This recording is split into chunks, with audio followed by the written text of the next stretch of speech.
Start करते हैं।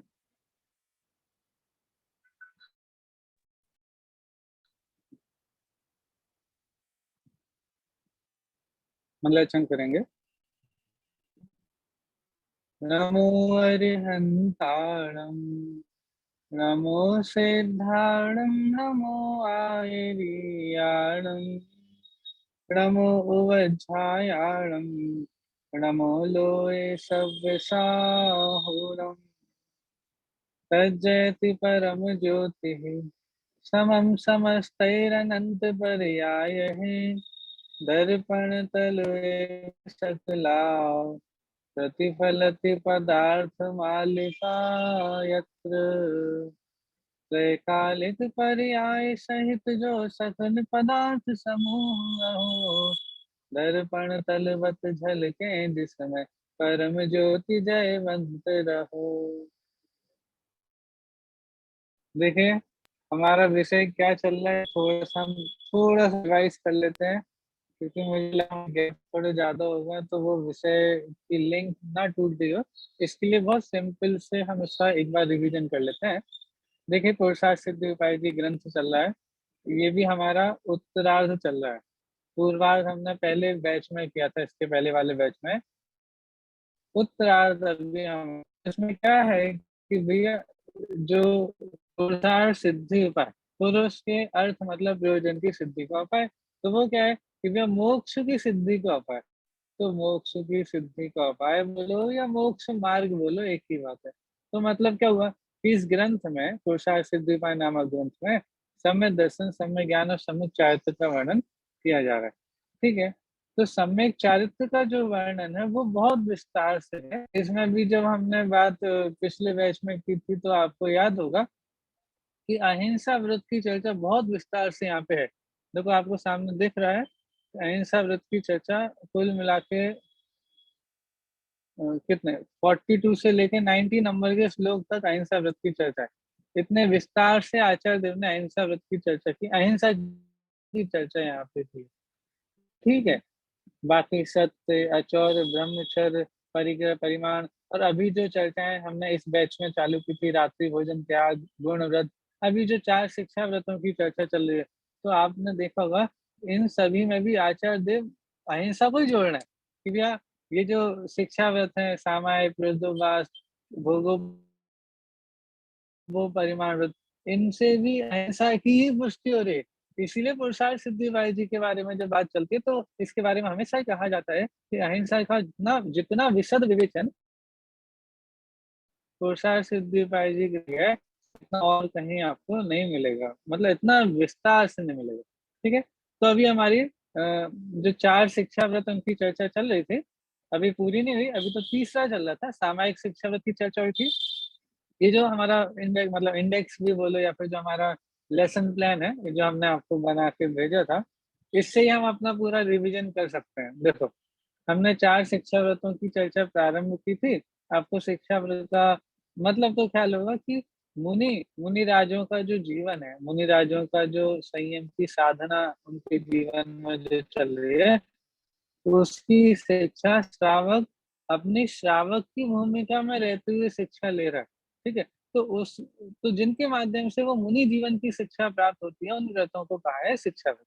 वो कौन से हैं कि सामायिक, रोषधोपवास, भोगोपभोग, परिमाण और अतिथि संविभाग या फिर वैया व्रत। अब इसमें क्या क्या चर्चा हुई हमारी, क्योंकि सामायिक शिक्षा व्रत आया था जिसमें यहाँ तक बात कही थी कि जिस समय श्रावक सामायिक में लीन है, उस सामायिक की अवस्था में वो श्रावक मुनि के समान।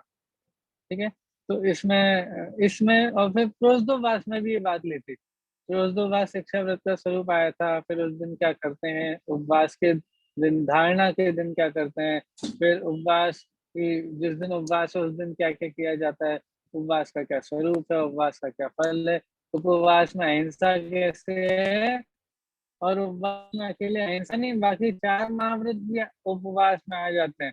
तो ये चर्चा भी हमने देखी थी। ठीक है, बाद अब जब उपवास में भी आप महाव्रत 5 महाव्रत बोल दी, अहिंसा भी और अन्य 4 महाव्रत भी, तो फिर भैया ये श्रावकों के व्रतों की बात चल रही है। तो फिर श्रावकों मुनिराजों के महाव्रतों में अंतर क्या रहेगा? बड़ा सुंदर उत्तर दिया था कि भैया ये जो हम अभी श्रावकों की बात कर रहे हैं, श्रावकों के महाव्रत भी कह रहे हैं, ये उपचार से समझिएगा। श्रावकों को मूल में महाव्रत नहीं है, मूल में तो मुनिराजों के महाव्रत होते हैं। श्रावकों को महाव्रत, ठीक, तो ये बात ध्यान रखिएगा, ठीक है। फिर इसके बाद तीसरा हमारा शिक्षाव्रत प्रारंभ हुआ था, भोगोपभोग परिमाण शिक्षाव्रत, ठीक है, जिसमें भोग और उपभोग को और परिमाण क्यों किया कि भैया ये श्रावकों की बात चल रही है। श्रावकों के अनुव्रत भी होते हैं, उन अनुव्रतों में एक है परिग्रह परिमाण व्रत। तो परिग्रह का परिमाण तो पहले से है ही, लेकिन उसमें और भी परिमाण करना, उसको भोगोपभोग परिमाण शिक्षा व्रत कहा था, ठीक है। इसमें इसी की चर्चा के अंतर्गत, क्योंकि भोग में भोग भोग में आती है, भोग मतलब जिसको एक बार भोग हो जाए, तो भोजन आदि संबंधी चर्चा भी आती है। तो इसीलिए साधारण वनस्पति का त्याग, और उसमें भी और भी त्याग के संबंध में विशेष बताया था कि भाई अन्य चीजों को भी जिनके बारे में ये कह दिया जाए, ये बताया जाए, शास्त्र में बताया जाए कि भैया ये भी भक्ष्य नहीं है, तो उनका भी सेवन नहीं करना चाहिए, ठीक है। तो इस तरह से विशेष वाली बात भी 164 नंबर के श्लोक में हो गई थी। अब इसके बाद 165 नंबर से आज हम चर्चा प्रारंभ करते हैं, ठीक है। 165 नंबर से चर्चा प्रारंभ करते हैं।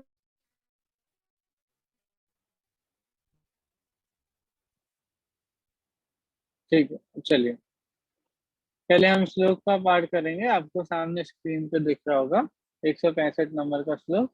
तो उसकी उत्थानी का भी देखिए क्या लिखा है, एक दिन में भी घड़ी घंटा आदि काल की मर्यादा करते हुए त्याग करें। मतलब भोग भोग परिमाण की बात चले ना, तो भैया इसके लिए हमको कोई मुहूर्त वूहर्त नहीं निकालना है कि भैया हम अकेले अष्टमी चतुर्दशी के दिन ऐसा करेंगे भोग भोग का परिमाण को। अरे भैया एक दिन में भी जब भी समय मिले, जब भी ऐसा लगे कि भैया अभी हम इन जिस स्थिति में है, जैसे हमारे परिणाम चला अनुरूप हमको भोग उपभोग की आवश्यकता नहीं है। उपभोग के जो विषय हैं, जो उनके द्रव्य हैं, उनकी आवश्यकता नहीं है। तो उतने समय के लिए, भले एक घड़ी के लिए, भले एक घंटे के लिए, भले 4 घंटे के लिए, भले एक मतलब एक दिन के अंदर अंदर भी आप उसकी काल की मर्यादा करते हुए त्याग कर सकते हैं, ठीक है। तो वो बात यहाँ कही है, पढ़ते हैं, देखिए श्लोक का पाठ करेंगे 165 नंबर। पुनरपि पूर्वकृतायां समीक्षिता कालिकीं निजां शक्तिं सीमन्यन्तरसीमा प्रतिदेव संभवति कर्तव्या। एक बार फिर से पढ़ेंगे। पुनरपि पूर्वकृतायां समीक्षिता कालिकीं निजां शक्तिं सीमन्यन्तरसीमा प्रतिदेव संभवति कर्तव्या। देखिए इसका हिंदी भी पढ़ते हैं।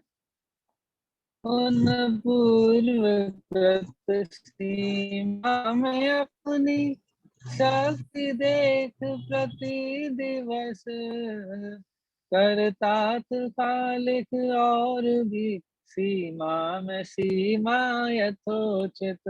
देखो आखिरी में वो जो आ गया ना, सीमा में भी सीमा कर दो। मतलब आपने एक जो अभी बाउंड्री बना रखी है, एक सीमा बना रखी है, उस मर्यादा में, उस सीमा में वो और सीमा बना लो, और मर्यादा कर लो, और उसकी बाउंड्री को और छोटा कर लो, भोग और उपभोग को और परिमाण कर लो, भले ही थोड़े समय के लिए, ठीक है। अपनी शक्ति का विचार करके उन पूर्वकृत सीमा में अपनी शक्ति को देख करके प्रति दिवस, ठीक है, कर तात्कालिक और भी सीमा में सीमा यथोचित कर लेना चाहिए, ठीक है।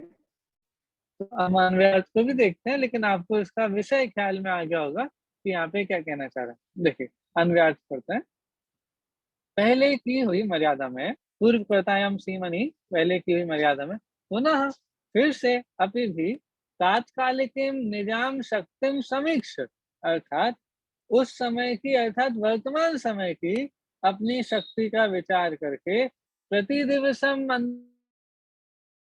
अंतर सीमा कर्तव्य, प्रत्येक दिन मर्यादा में भी मर्यादा करना योग्य है, ठीक है। मतलब आपको ख्याल में रख, जो आपने एक बार मर्यादा कर रखी है फिर आप अपने परिणामों का विचार करो कि अब देखो ये कितनी अच्छी, यदि आप इसकी साइकोलॉजी देखेंगे तो कितनी अच्छी है कि अपनी स्वाधीन प्रवृत्ति बढ़ानी है ना? मतलब देखो, अभी हम भोग और उपभोग के जो विषय हैं, जिनको हम दूसरी भाषा में कहें तो परिग्रह, ठीक है? तो उन परिग्रहों के आधार से हम अपना जीवन चला रहे हैं। विचार करना आप। आप देखो आपके हमारे चारों ओर इतने सारे घर, मकान, भोजन आदि सब कुछ, ठीक है? सारे, ये तो होगा अचेतन अचेतन परिग्रह, ठीक है? चेतन परिग्रह भी हैं। चेतन परिग्रह मतलब परिवार के सदस्य, मित्र आदि ये सभी हमारे चेतन परिग्रह हैं, ठीक है? तो हम अपने जीवन का निर्वाह इन परिग्रहों की पराधीनता के द्वारा कर रहे हैं। हाँ? अब देखो, ये जो भोग उपभोग परिमाण रत है, ये कहा तो जा रहा है भोग और उपभोग का परिमाण, लेकिन भोग उपभोग का परिमाण मतलब उनके जो विषय हैं, उनकी जो सामग्रियाँ हैं, उनका परिमाण करना, ठीक है? मतलब आप अपने जीवन को, आत्मिक जीवन को, स्वाधीन जीवन की कितनी वृद्धि कर रहे हैं बात तो है। हुँ? विषयों की पराधीनता कितनी खत्म होती जा रही है। हाँ? देखो ये करने योग्य कार्य है ऐसा लगना चाहिए। हाँ?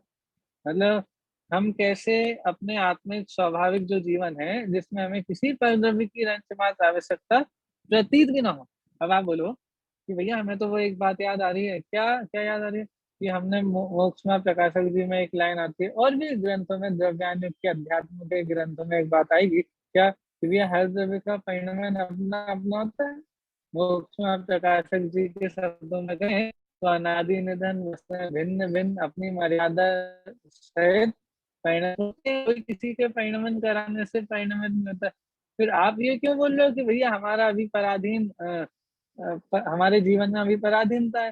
हाँ, देखो परि देखो अध्यात्म की भाषा और चरणानुग की भाषा, दोनों की भाषा में थोड़ा अंतर होगा। क्यों? क्योंकि भैया चरणानुग निमित्त की मुख्यता से भी कथन करेगा। जो जो बाह्य बाह्य साधन जो हमारे पास हैं, ठीक है? बहिरंग सामग्री जो जीव के साथ में, आत्मा के साथ में, जिसके साथ है, जिसके साथ निमित्त नैमित्तिक संबंध अभी चल रहा है, जिनके प्रति राग अभी शेष है, ठीक है? अब निमित्त नैमित्तिक संबंध हो या साथ में हो, लेकिन उसमें मूल ये कि जिनके प्रति अभी राग शेष है, तो यदि उसके प्रति राग है तो वो कि भी तुम्हारी पराधीन जीवन चल रहा है, तुम इसके आधार से जी रहे हो। हाँ? लेकिन यदि द्रव्यानुग की अपेक्षा से देखें, तो द्रव्यानुग तो आपको आपके त्रिकालीन जीवन को आप वो वस्तु स्वरूप से बात कर रहे हैं। वो हमारे परिणामों में कितना राग बाकी है, हमारी कैसी अभी मान्यता हो या हमारी अस्थिरता संबंधी राग कितना बाकी हो, द्रव्यानुग अभी उसकी नज़र नहीं करेगा। द्रव्यानुग तो वस्तु का स्वरूप बताएगा। वस्तु का स्वरूप कैसा है वो बताने का प्रयोजन है द्रव्यानुग में, वो बताएगा कि भई सभी द्रव्यों का परिणमन त्रिकाल अपने-अपने आधार से हो रहा है, उसमें कभी किसी दूसरे की रंच मात्र आवश्यकता नहीं होती।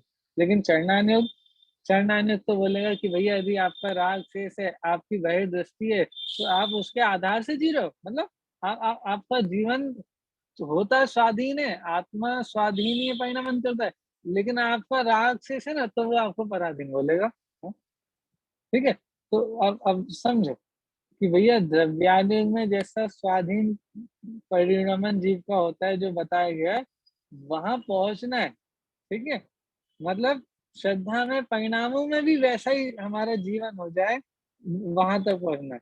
असलियत में तो वो है ही, लेकिन हमारे परिणामों में जो राग द्वेष है कि भैया ये नहीं होगा तो हमारा क्या होगा?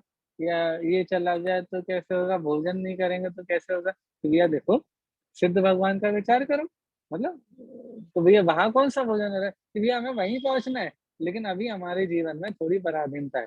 उसके लिए हमने थोड़ा परिग्रह रखा हुआ है। अभी परीक्षाओं को, उपसर्गों को सहने की शक्ति हमारी नहीं है। तो उतनी पराधीनता जीवन में ना, तो वो पराधीनता मिटाने के लिए ये सारा ये जो हमारे भोग-मान है, परिग्रह, परिमाण, व्रत है, इनको उस दृष्टि से आप देखिएगा। तो इन इन जो बहिरंग स्वरूप इनका हम समझ रहे हैं, इसके साथ इसका प्रयोजन था। अंतरंग में किस कारण से, किस प्रयोजन से ये बहिरंग साधन किया जा रहा है कि भैया इतना और त्याग कर दो और मर्यादा कर लो, लेकिन क्या वो प्रयोजन हमको ख्याल में रहना चाहिए। ठीक है, देखिए हम इसकी टीका को पढ़ते हैं। पहले जो एक दिन, एक सप्ताह इत्यादि क्रम से त्याग किया था, उसमें भी अपनी वर्तमान शक्ति को देखकर घड़ी, घंटा, पहर इत्यादि की थोड़ी-थोड़ी मर्यादा करके जितना त्याग बन सके, उतना त्याग करना चाहिए। इस प्रकार अपने भोग उपभोग की सामग्री के पदार्थ की संख्या तथा जितने काल की मर्यादा कम कर सकें, उतनी अवश्य कम करना चाहिए। इसी में आत्मा का कल्याण। अब देखो यहाँ लिखा आत्मा का कल्याण इसी में। अब इसको फुट नोट में बता रहे हैं कि भैया क्या, कैसे? नहीं तो नहीं तो देखो, एक तो आत्मा में एक शक्ति है। कौन सी शक्ति है? त्यागोपादान शून्यत्व शक्ति। अब वो वाली बात आप यहाँ क्यों कह रहे हो भैया? तो भैया उस शक्ति का स्वरूप पता है कि आत्मा किसी चीज का त्याग भी नहीं करता, क्यों? किसी चीज को ग्रहण भी नहीं करता। यदि हमने किसी परद्रव्य को ग्रहण किया हो तब तो हम उसका त्याग करें। तो फिर यहाँ क्यों बोल रहे हैं कि परिमाण कर लो, त्याग कर दो, उससे आत्मा का कल्याण है? तो देखो उसको यहाँ पे बता रहे हैं, कल्याण यह भूमि का अनुसार ऐसा राग आता है, उसका ज्ञान कराने के लिए उपदेश वचन है। आत्मा का कल्याण तो अंतरंग में निज कारण परमात्मा के आश्रय से होने वाली शुद्धि अर्थात वीतराग भाव से है। वहां अशुभ से बचने के लिए जो शुभ राग आता है, उसे उपचार से, व्यवहार से भला कहने की व्यवहार की रीति है। हाँ, देखो कल्याण तो भैया वीतराग भाव से होगा। हाँ? क्यों? वो वीतराग भाव ही वास्तविक धर्म है, वास्तविक शुद्धि वही है। ठीक है, शुद्धि ही वह है।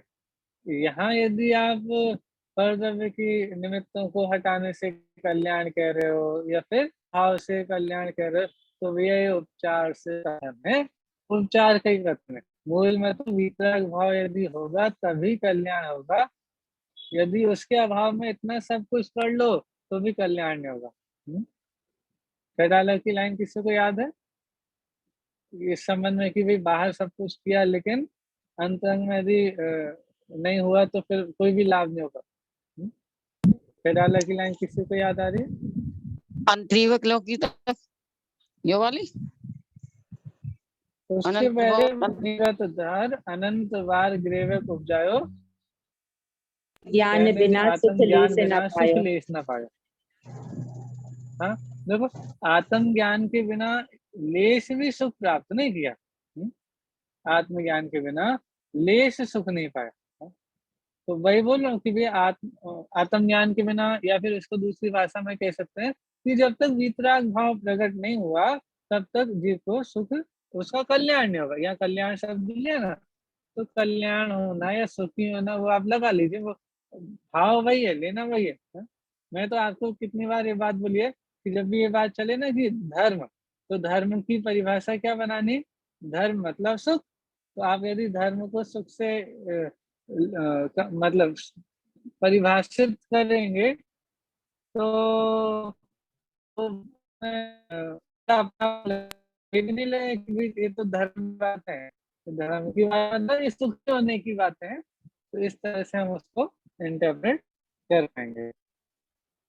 अब बिल्कुल लास्ट में भोगोपभोग परिमाण शिक्षा व्यवस्था स्वरूप पे कहते हैं, मतलब बिल्कुल कंक्लूड करते हैं। देखिए आखिरी श्लोक है इसका, देखिए पढ़ेंगे श्लोक को पहले। यहाँ परिमित भोग है संतुष्ट त्यजति त्यजति बहुतरान भोगान बहुतर हिंसा विरहात अस्या हिंसा विशिष्टाचार। फिर से पढ़ेंगे। इतियः परिमित भोग है संतुष्ट त्यजति बहुत।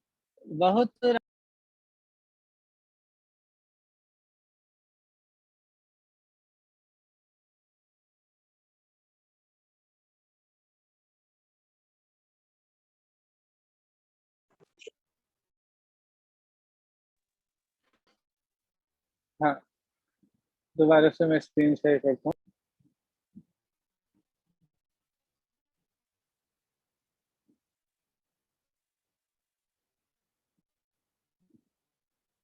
हाँ देखिए, आपको दिख रहा होगा, दोबारा से स्क्रीन शेयर देखते हैं।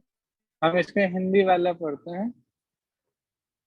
यों हुआ सीमित भोग से संतुष्ट भोग बहुत तजे, यों बहुत हिंसा से रहित उसके अहिंसा विशेष है।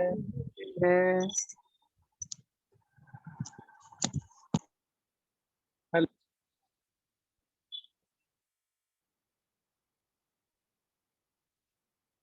एक सेकंड। हाँ, मेरी आवाज आ रही है? हाँ, आवाज आ रही है। हेलो, स्क्रीन नहीं दिख रहा, आप नहीं ठीक दिख है रहे। ठीक है, मैं स्क्रीन दोबारा से, हाँ हाँ, मैं दोबारा से स्क्रीन शेयर करता हूँ।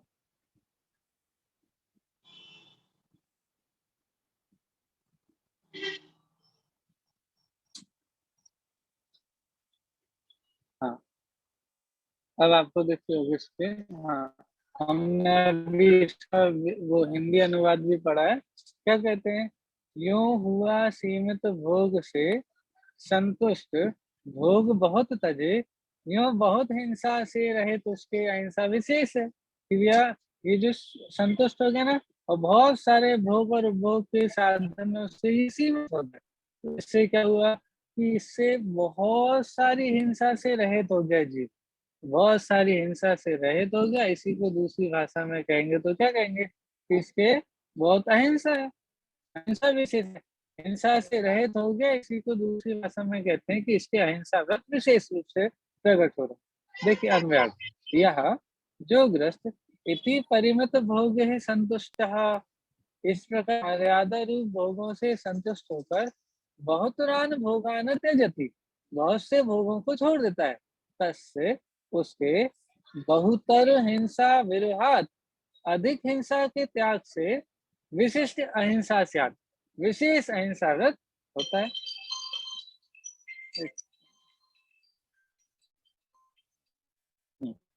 इसकी क्या और देखते हैं। इस प्रकार जो श्रावक भोगोपभोग के पदार्थों से संतुष्ट होता हुआ बहुत से भोगोपभोग के पदार्थों को छोड़ देता है, उसके बहुत हिंसा ना होने से विशेष रूप से अहिंसा व्रत होता है। अब देखो यहाँ भावार्थ में समझाएंगे कि जो ये बोल रहे हैं कि भैया ये जो मर्यादित हो गया है, सीमित हो गया है, बहुत सारे भोगोपभोग के पदार्थों से सीमित हो गया है, तो उसकी जो हिंसा नहीं हो रही है, तो बताएंगे कि हिंसा नहीं हो रही है मतलब दोनों प्रकार की हिंसा नहीं हो रही है। द्रव्य हिंसा भी नहीं हो रही है और भाव हिंसा भी नहीं हो रही है, दोनों प्रकार की हिंसा से विरहित है। एक मिनट देखिए, कैसे भावार्थ में आप ध्यान से देखिएगा। देखिए भावार्थ, जो श्रावक भोग के पदार्थों को मर्यादा पूर्वक त्याग करता ही रहता है, उसके उतने ही अंशों में संतोष प्रकट होता है। स्क्रीन आ रही है।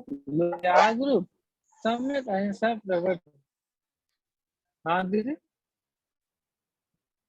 आपको स्क्रीन नहीं दिख रही थी क्या? अभी आ गई है साफ। पहले बीच में आप हाफ ही दिख रही थी, आधा पेज ही दिख रहा था।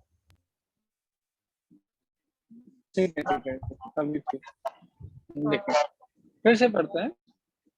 जो श्रावक भोग उपभोग के पदार्थों को मर्यादा पूर्वक त्याग करता ही रहता है, क्योंकि ये भोग उपभोग परिमाण में अभी पिछले श्लोक में कहा था ना कि जिस दिन आपको आपकी शक्ति का विचार करके ऐसा भाव हो कि अभी हमारी शक्ति सामर्थ्य बड़ी है और इन भोग उपभोग के साधनों की आवश्यकता नहीं है, तो उनको और त्याग कर दो। ठीक है, तो ऐसे बोलना कि जो ऐसे मर्यादा पूर्वक त्याग करता ही रहता है, उसके उतने ही अंशों में संतोष प्रकट होकर लोग आदि कषाय के त्याग रूप समय अहिंसा प्रकट होती है।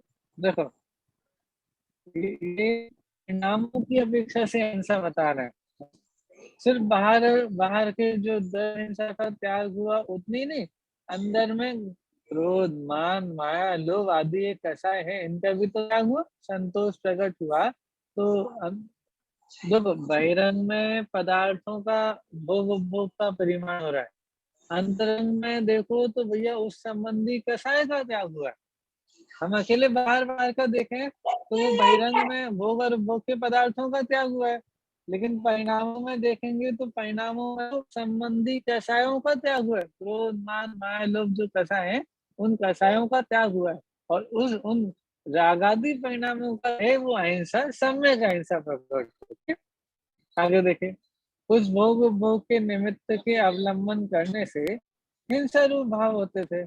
उनका त्याग होने से भाव हिंसा नहीं हुई और पर जीवों की हिंसा न होने से द्रव्य हिंसा नहीं हुई। ये दफे बहुत इंपॉर्टेंट है, अगर आप यहाँ पे आगे दोनों बात बताएं कि भैया जो कैसे विशेष अहिंसा हो रही है, कि भैया द्रव्य हिंसा का भी त्याग हुआ, भाव हिंसा का भी त्याग हुआ। क्यों? क्योंकि भाव हिंसा मतलब जो रागादि भाव उत्पन्न होते थे, अब वो पदार्थों का, उन भोग उपभोग के विषयों का सेवन करते थे, या वो पदार्थों का त्याग नहीं किया था।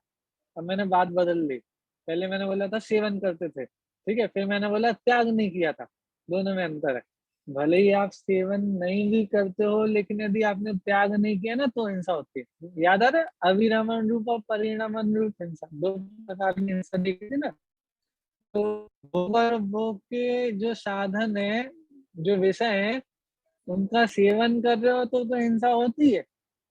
उनका त्याग नहीं किया तो भी हिंसा होती थी, लेकिन अब त्याग कर दिया तो अब वो संबंधी राग देश के भाव पूरे समाप्त हो गए। जब तक त्याग नहीं किया था ना, तब तक वो हिंसा चलती रहती थी, भले ही सेवन कभी कभी कर रहे हो, ठीक है। इसलिए वो मैंने थोड़ा उसको सही कर लिया अपनी बात को। भोग उपभोग के निमित्त के अवलंबन करने से जो हिंसा रूप भाव होते थे, उनका त्याग होने से द्रव्य हिंसा नहीं, और पर जीवों की हिंसा न होने से द्रव्य हिंसा नहीं। ठीक है, वो याद रखेगा कि जब तक आपने वो उनका त्याग नहीं किया, तो त्याग नहीं करने से अविरमण रूप हिंसा चलती रहती है। इसीलिए त्याग करके तत्संबंधी जो हिंसा है उसका पूरी तरह से त्याग होता है। ठीक है, तथा उतने ही अंशों में लोभ कषाय का त्याग हो जाने से भाव हिंसा भी नहीं हुई। ठीक है? भाव कषाय ज्ञाता स्वरूप में सावधान ऐसे त्यागी मनुष्य को अवश्य ही विशेष अहिंसा होती है। इस प्रकार भोगोपभोग परिमाण नामक तीसरे शिक्षा वेद का वर्णन यहाँ पे किया है। ठीक है, तो इस तरह से तीसरा जो शिक्षा वेद है वो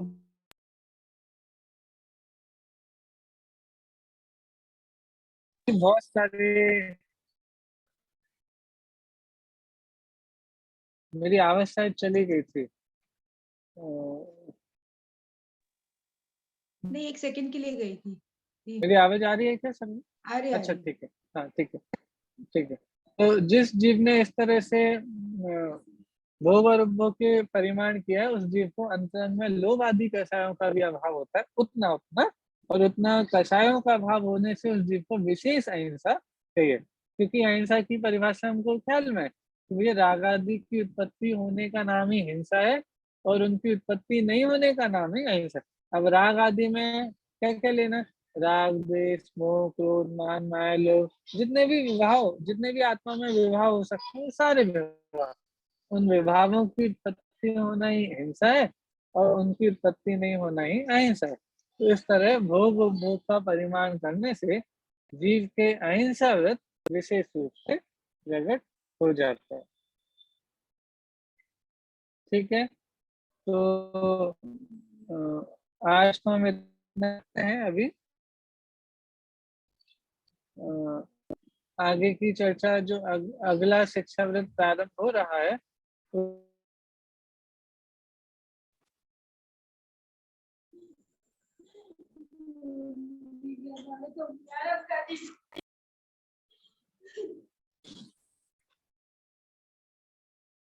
हाँ, मतलब अभी भोग उपभोग परिमाण शिक्षा व्रत की चर्चा हुई है। अगला जो शिक्षा व्रत है वही व्रत या अतिथि संविभाग व्रत जिसका नाम है, उसकी चर्चा हम अगली क्लास में अब प्रारंभ करेंगे। आज इतना ही विषय हम रखते हैं। ठीक है, जिनवाणी स्तुति करेंगे। जावाणी के ज्ञान ते सूझे लोकालोक, सुवाणी मस्तक नमो सदा देत हूँ भोग। नमो अरिंताणम, नमो सिद्धाणम, नमो आर्याणम, नमो वज्राणम, नमो सर्वसावणम, नमो अरिंताणम, नमो सिद्धाणम, नमो आर्याणम, नमो सर्वसावणम, नमो अरिंताणम, नमो सिद्धाणम।